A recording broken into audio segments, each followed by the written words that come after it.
ఏం సార్ ఇవన్నీ ఏం చేయమంటారు రిపీటెడ్ని వండుకోమంటారా?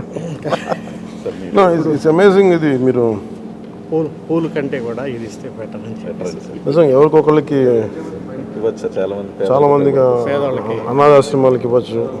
చాలా నా రిక్వెస్ట్ కూడా అందరికీ, చాలామంది విగ్రహాలు, శాల్వాస్ ఇవన్నీ తీసుకొస్తూ ఉన్నారు.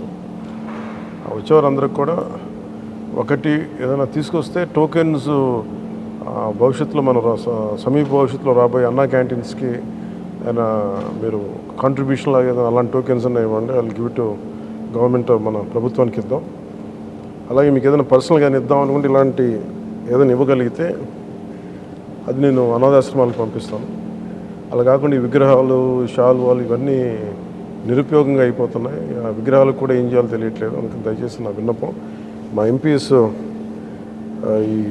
ఇది స్టార్ట్ చేశారు, ఇనిషియేట్ చేశారు. ఇట్లా మనస్ఫూర్తిగా వారి స్ఫూర్తిని తీసుకొని అందరిని దయచేసి కూరగాయలు ఇవ్వమని కాదు కానీ ఫ్లవర్ బుకేస్తో మనీ వేస్ట్ చేయొద్దు, విగ్రహాల కోసం ఇబ్బంది పడద్దు, షాల్స్ కూడా తేకండి. నా రిక్వెస్ట్ అది ఒకటి.